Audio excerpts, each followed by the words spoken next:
Our knowledge is always old. Knowledge is always of the dead past. But awareness is always new because it is of the living present.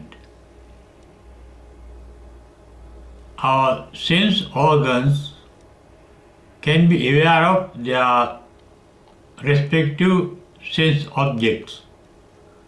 The eye can be aware of forms, the ear can be aware of sounds, but that awareness is called sensation. The sensation is always sent by sensation of the sense organs, are always sent by electromagnetic signals to the brain for recognition. The sense organs, the external sense organs cannot recognize the sense objects, but that recognition is possible with the past experience saved in our brain cells.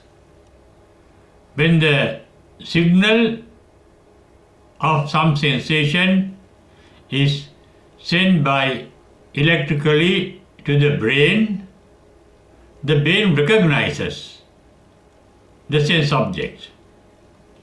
For example, when we see our father, mother, brother or sister, husband or wife, we recognize them with the help of our memories recorded in our brain. Knowledge means collection of memories. Memories of all sensory experiences are recorded in our brain cells. And some memories we can be able to remember, and sometimes we may forget it. That's a different fact. But to think of something, we need past memories. Thinking process is based on knowledge. Both knowledge and awareness. We can think of things that we become aware with the help of the knowledge of similar things that we have acquired and retained in our brain cells. And that is called knowledge. The awareness of the unenlightened are different from the awareness of the enlightened are different from the awareness of the unenlightened. Whenever the unenlightened become aware, that awareness gets polluted by past experiences, past memories, because we have a lot of prejudices retained in our brain. They are called Nivarana in Pali because they are the main obstacles to the attainment of enlightenment, for the realization of the truth. For example, we have prejudice of some likings. We like certain things and beings due to past experience. We dislike some things and beings due to past experience. And we ignore certain things and beings due to past experiences.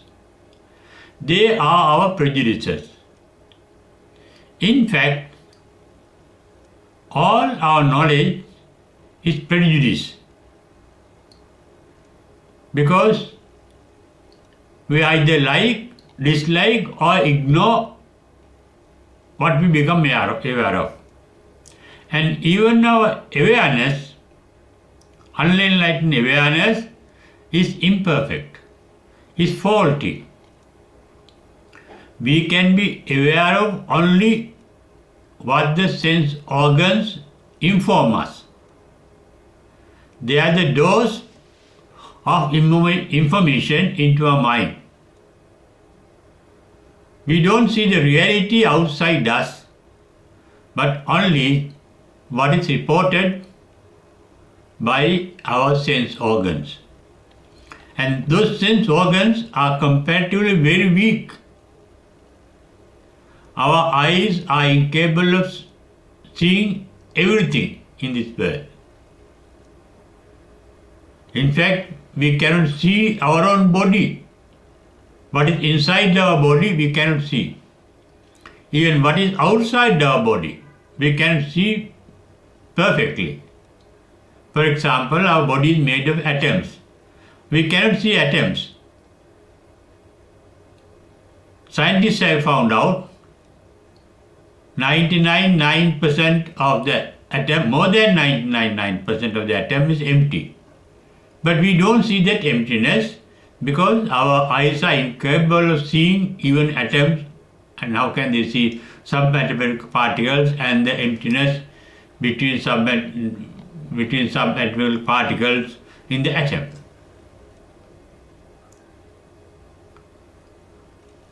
Similarly, we cannot hear all the sounds. We don't hear radio waves,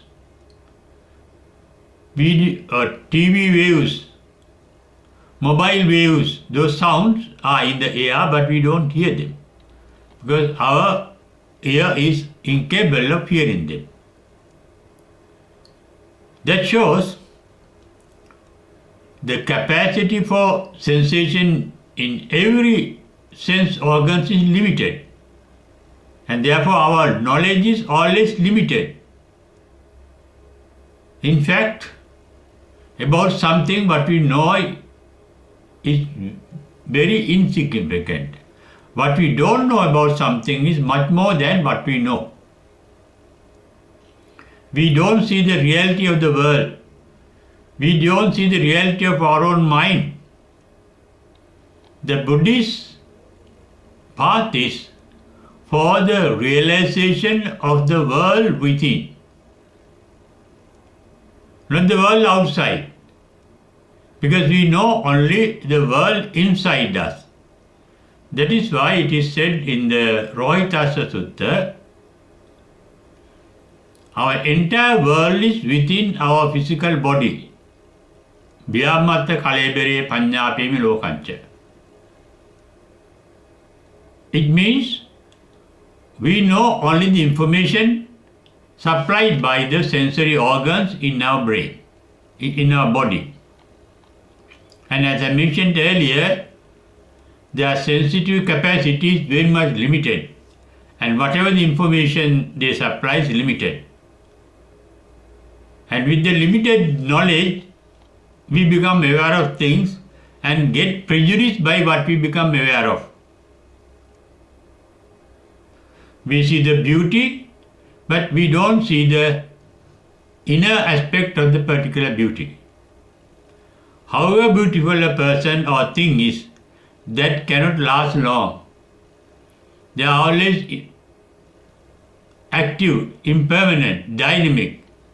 Impermanence, anicchata, we don't see, we don't recognize with our bare sense organs. So in the dukkhata, always things are in transformation. If we touch our body once, when we touch again, we don't touch the same body because all the molecules, atoms, subatomic particles have changed their position. We touch a different body when we touch our body once again, after first touching. That is why the Greek philosopher Heraclitus, who lived in the 5th century BC, said, "No one can step into the same river twice."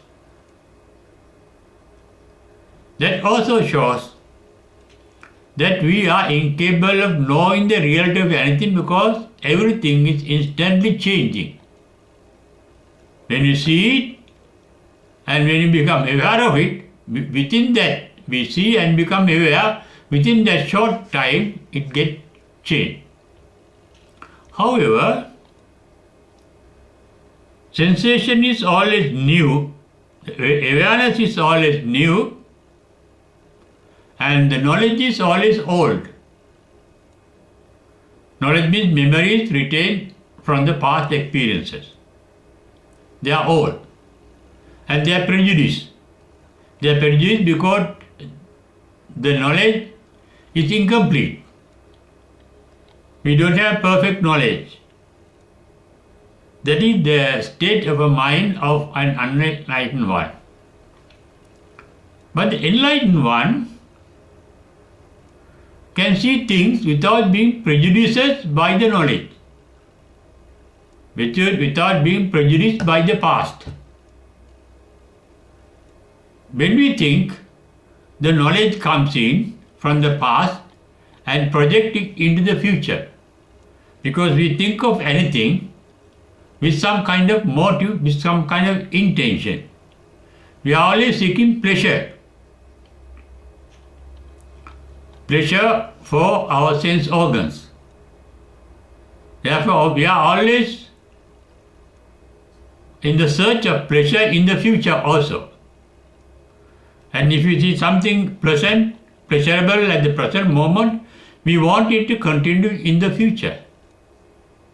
But nothing can continue in the same form throughout the time duration, because everything is getting changed instantly. Anicca, dukkha, anatta. Things are dynamic, things are in a state of transformation, and nothing can retain a permanent identity. Therefore, we don't have a sensation of any permanent identity in anything through any of our sense organs. Thus, although awareness is of the present, that awareness gets prejudiced by our knowledge. They are interrelated. Knowledge is the memory of things that we have become aware of through our sense organs. Our experiences, memories of experiences, memories of things that we became aware of through all our sense organs are retained in our brain. And that is called, that sum total of memories called our knowledge. Knowledge is always prejudiced and always of the old. But awareness is, as I mentioned earlier, is in the new, but automatically in us, what we become aware of at any moment get polluted by our prejudices called knowledge. Because knowledge interprets what one becomes aware of. When you see a figure, oh, that is my father, that is my mother, that is my husband, that is my wife, etc., we interpret through past memories. And the past memories carry certain prejudices, previous judgment, prejudged notions. We may like a certain person or dislike a certain person due to past experiences. And those prejudices are always connected with the memories. Therefore, when we become aware of somebody or something at the present, our mind gets automatically prejudiced by our preconceived notions, by our prejudices, by our knowledge. On the other hand, the enlightened, according to what is mentioned in the Buddha's teaching, for example, in the Karmya Sutra, it says, they see things. Dittincha anupagama silava dassanena sampanno. The enlightened can see things without being prejudiced by the previous knowledge, past knowledge.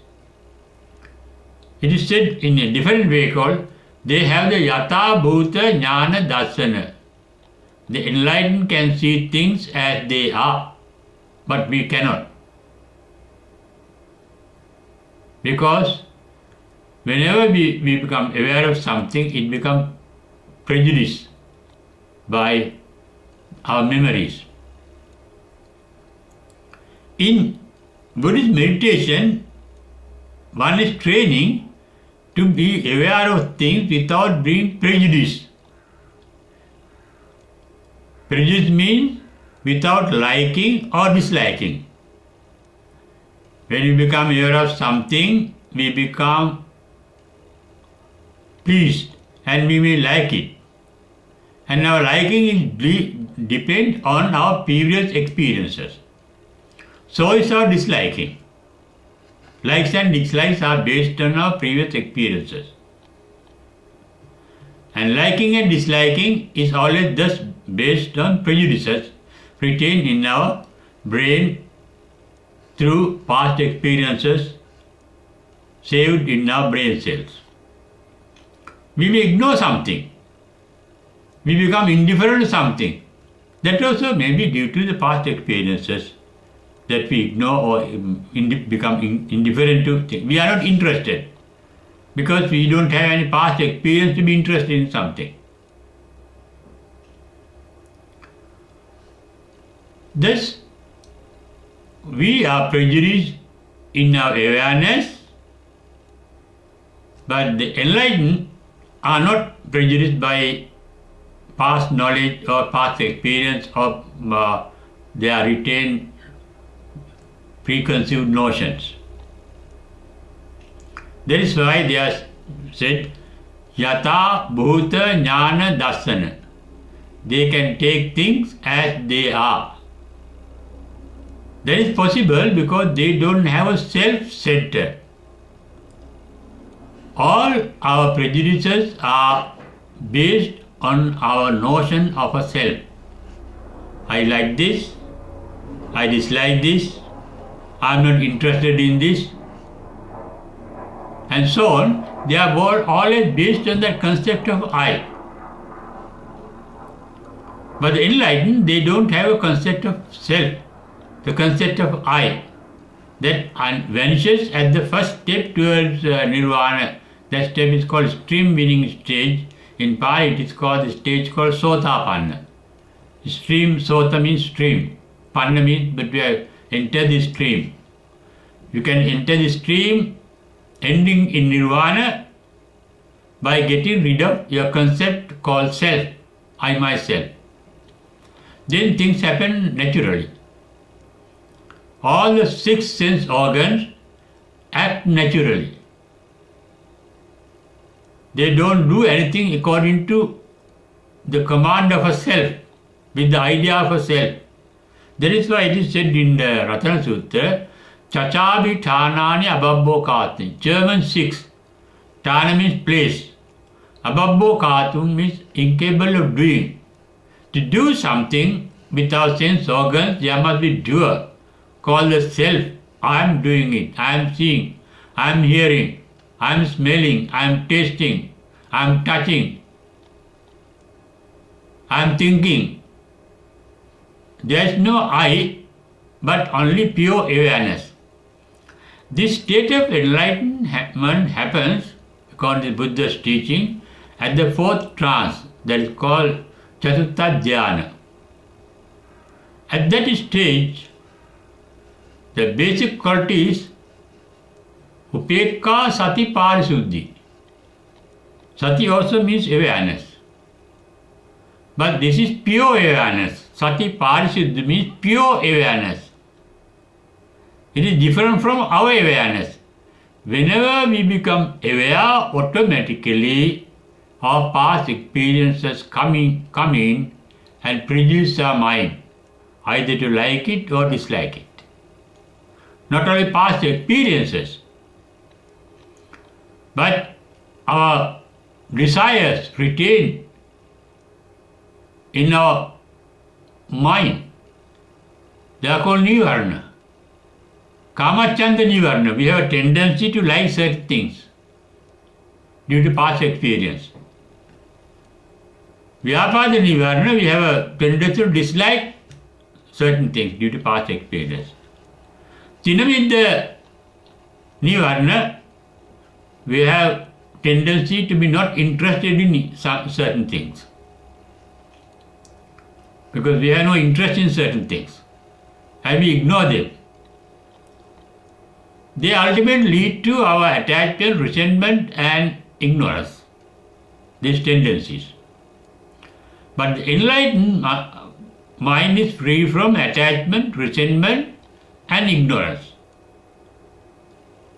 Attachment is called raga, resentment is called dosa, ignorance is called moha. The unenlightened mind are called vitaragi, vitadosi, vitamohi. Vitaragi means free from attachment. That means they don't like anything, free from likes. They are not disturbed or motivated by hidden likes. That's why they can take things as they are. Nor are they motivated by their hidden dislikes. Vyapada Nivarna. Nor are they prejudiced by hidden lethargy, the doubt in the non-interest in anything. The main quality of an enlightened mind is complete alertness. That mind is always alert, never feeling drowsy, never sleeping. The body can sleep, but the enlightened mind does not sleep. The alertness is always there. The loss of alertness is called arati. They are free from arati, alertness to do anything. They are called Jagraniyago, always they are awakened. In fact, the word Buddha is translated into English as awakened one because he has an alert mind. That means the mind is aware, mind is sensitive, super sensitive.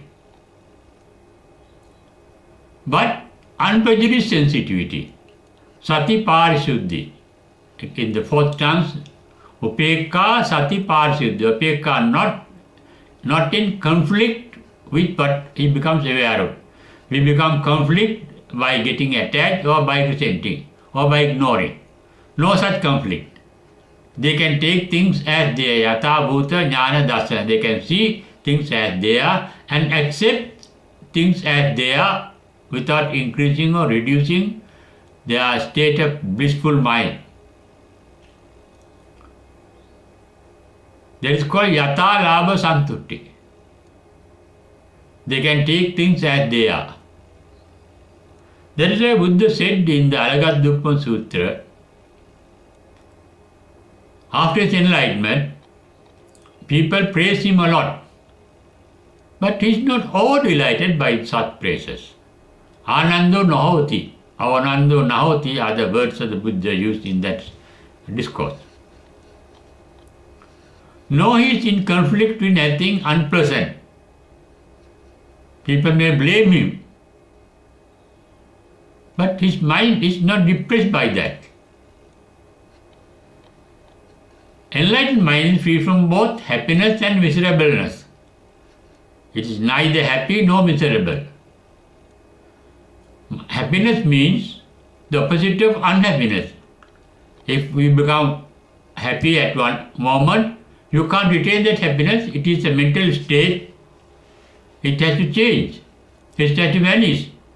That is what is realized by the Buddha's first disciple when he reached the extreme winning stage called Sotapanna.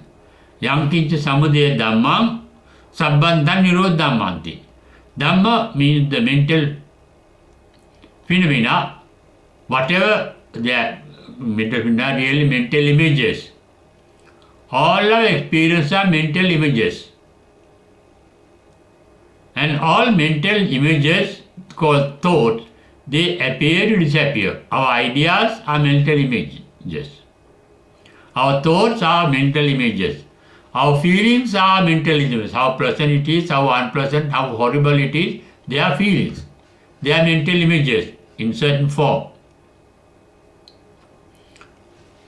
But the enlightened mind is free from not only knowledge, but free from feeling and thinking. That is why Buddha said in his first paean of joy, Visankara gatan chittam, at his enlightenment. There is no thought formation in his mind at the enlightenment. There are no thoughts. Mind is empty. Enlightened mind is always empty, empty of knowledge, empty of thinking, empty of thoughts, empty of feelings, empty of prejudices, empty of mental defilements. It's a pure state of mind. That state of mind too has an awareness, but we can't experience it without getting enlightened. Even after getting enlightened, we can't experience it, because to experience something, there must be experiencer. We cannot know it, but there's a sensation of it. Even after enlightenment, there is awareness, but pure awareness. And that state of mind is also referred to as Vijnana in the Kevada Sutta, saying Vijnanam Anidassanam. With the said, there is no example to show what that awareness is, but there is awareness. It is a pure awareness, uncontaminated, unpolluted by prejudices or unpolluted by the knowledge. Thus, we have to realize enlightenment means freedom from the knowledge. That is called mukti. Freedom means we are always dominated by our knowledge, by our ideas, by our principles, by our traditions. All those are our ideas, our knowledge. You may have the knowledge of your religion, your culture, your tradition, and you want to follow it. That means we have become a slave to something of the past. This is not saying that it's bad, but the real nature of it, following a tradition, following a religion, following an idea, following an opinion, following somebody, means you are conditional. You are a conditional being. Enlightened mind is an unconditional mind. Non-enlightened awareness is conditional. Enlightened awareness is unconditional. No condition, that mind can take things as they are, and you will not be able to experience it unless you yourself become enlightened by emptying the mind. Dittincha anubhagamma silava dassanena sampanno. That's the stage. Seeing things without being prejudiced. Visankaragatan chittang, as said in the first paean of joy. The mind turned to be free from all thinking process. And the Buddha, describing our suffering called dukkha, he said, Sankittena pancha padana kandapi dukkha. What is dukkha? Our thinking process. Suffering. We suffer due to our thinking. Greed or attachment, there is a form of thinking. I like this, I want this. Craving is a form of thinking. Hating, I don't want this, I don't want that. There is a form of thinking. Jealousy is a form of thinking. All our mental defilements are forms of thinking. Mind is free from defilement means mind is free from thinking based on our prejudices. Therefore, Cheto Vimukti means the freedom from thinking is supposed to be enlightenment. Not only freedom from thinking, freedom from wisdom is also called Panya Vimukti. We have a capacity to direct us by knowledge or by wisdom. Knowledge is what has been acquired. Wisdom is what has been inborn. No guidance by inborn wisdom is needed by the enlightened ones, because they don't do anything wrong. Their mind is pure, so that their words are pure, so that their activities are pure, unprejudiced, unpolluted by thinking. That means thinking is always motivated, they have no motive. They are not related to the past knowledge or future expectation. Therefore, their mind is akalika, timeless state of mind. We always think of our past and project it in the future, expecting something from the future. But there is no such expectation in the mind of the enlightened one. All our expectations are based on our past experience or knowledge. When we become enlightened, we become aware of things, but we are free from thinking of them. We think of things when you become aware of, if you like them, or if you dislike them, or if you can't understand them. The enlightened are free from attachment, resentment and ignorance. And that is the original state of mind. That mind is in us. That pure mind is polluted by our knowledge. Therefore, we have the capacity called insight to go deep into the knowledge, go beyond the knowledge and see things as they are. That is an inborn capacity, the insight. The enlightened one, they are not guided by, instantly they have the insight of things, what is to be done, what is not to be done, they know it. They are not dependent on any principle, any discipline, any word of the Buddha or the teacher or the Tripitaka. They need no knowledge, no wisdom, and not even insight, because they are mentally, orally and physically pure in their being. They are sublime beings. And we too have that purity, but that purity is defiled by our thoughts forms. Therefore, for the first 20 years after enlightenment, Buddha taught his disciples, Sabba Papa Sakarana, don't allow defilement into your mind.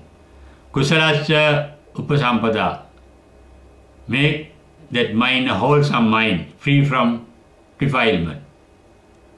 And that is a pure state of mind, but don't get attached to it. Sachitta Pariyodapanam, purify that pure mind too, purify it further, so that no attachment will come in the future. Normally, our mind is pure in our state of trance meditation, free from greed, hatred and ignorance. We are in a trance, the mind is pure. But that is temporary, that state. If you get attached to that purity of the trance, then it becomes defiled. The tendency for attachment and resentment are hidden in us. And pure mind is a mind free from that hidden tendencies of the mind. And those tendencies are fed by our past experiences. Living at the present moment is the nature of an enlightened one, and also living in the present moment with the path to enlightenment too. And that is possible for every one of us, to live at the present moment, here and now. Here means ehipassiko, seeing things here. Sanditiko means now. Living here and now, being aware of here and now is the path to enlightenment. Awareness is always new, Knowledge is always past. They are time bound. Awareness is not time bound. Present moment has no duration of time and space. And our reality, real nature is in that present moment.